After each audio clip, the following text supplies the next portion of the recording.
Assalamualaikum warahmatullahi wabarakatuh. Perkenalkan, nama saya Roma Indasari Saraswati, NIM 182112443. Saya dari kelas S7G. Di sini saya ingin mereview buku yang berjudul tentang Hukum Perdata Internasional Indonesia yang ditulis oleh Sudarko Gautama. Buku ini merupakan buku kelima jilid kedua bagian 4. Karena buku ini adalah buku kelima jilid kedua bagian 4, tentunya buku ini lanjutan dari buku sebelum-sebelumnya. Dan di buku ini hanya membahas 2 bab. Bab pertama membahas mengenai pilihan hukum. Sedangkan pada bab kedua membahas mengenai hak-hak yang diperoleh.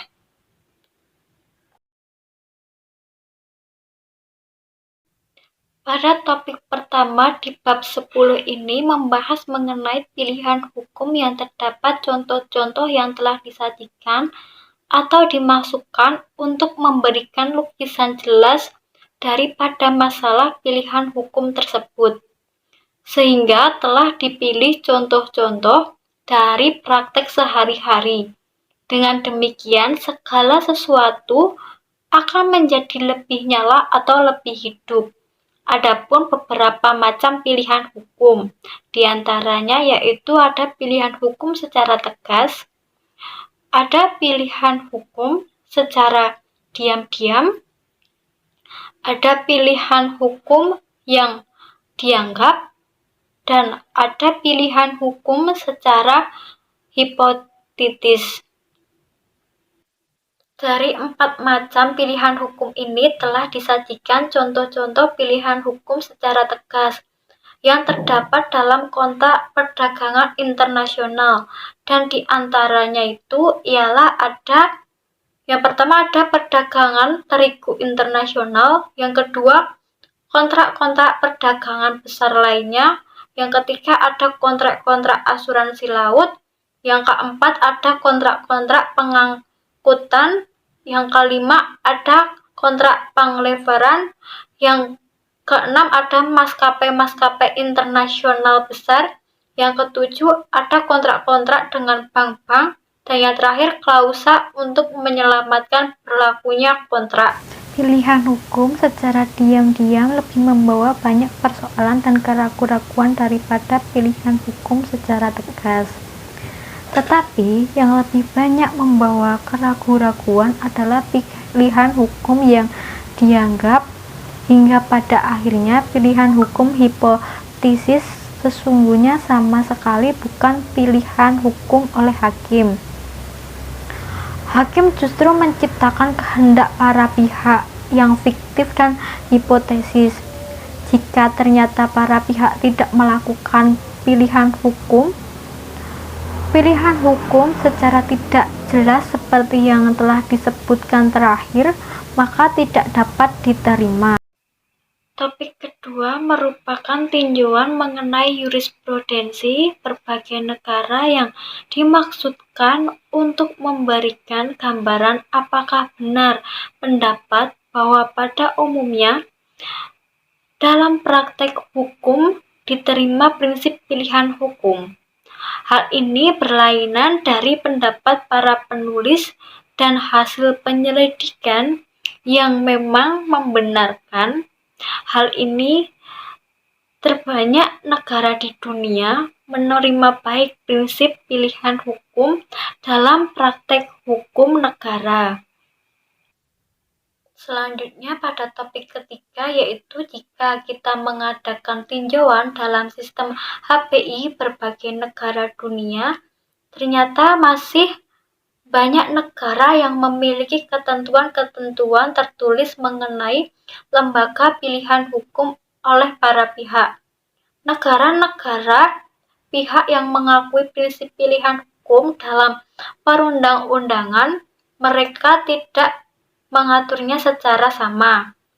Akan tetapi ada yang mengakui secara luas, dan ada juga yang mengadakan pembatasan-pembatasan secara tertentu, sehingga negara-negara yang menganut pengakuan secara luas daripada prinsip pilihan hukum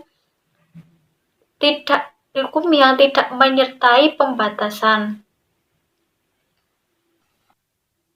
Para pihak bebas menentukan pilihan hukum di mana saja yang mereka sukai. Adapun negara yang tidak membatasinya karena semata-mata pada bidang hukum kontrak. Sebaliknya, juga terdapat negara-negara yang melakukan pembatasan yang sedemikian rupa hingga sifat kebebasannya hampir hilang. Selanjutnya pada bab kedua ini menguraikan tentang yang pertama ada hubungan dengan ketertiban umum, kedua hubungan dengan lain-lain bagian HPI, ketiga sejarah teori tentang hak-hak yang telah diperbolehkan, yang keempat perkembangan di Jerman, Swiss, Anglo-Saxon, Prancis, Nederland, Indonesia, dan contoh-contohnya. Pada bab 11 ini juga terdapat pula daftar bacaan, daftar keputusan-keputusan, daftar perundang-undangan, dan daftar nama. Di dalam buku ini terdapat juga kelebihan dan kekurangan dari buku. Yang pertama, kelebihan semua materi pada setiap bab buku ini ditulis dengan terperinci dan lengkap.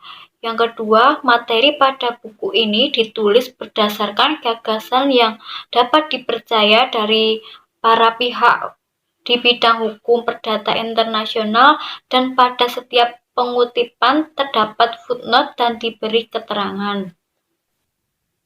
Kekurangan dari buku ini ada dua. Yang pertama, ada beberapa kata-kata yang sulit dimengerti dan tidak terindeks pada bagian indeks. Yang kedua, pada beberapa bagian ada bahasa yang digunakan adalah bahasa yang sangat tinggi, sehingga kurang memberi pemahaman bagi pembaca, khususnya bagi pemula seperti kami para mahasiswa yang sebelumnya belum pernah mempelajari tentang hukum perdata internasional, sehingga pada beberapa bagian pesan atau materi yang penulis sampaikan tidak tercerna sempurna. Sekian review buku dari saya. Apabila ada salah kata, saya mohon maaf. Terima kasih. Wassalamualaikum warahmatullahi wabarakatuh.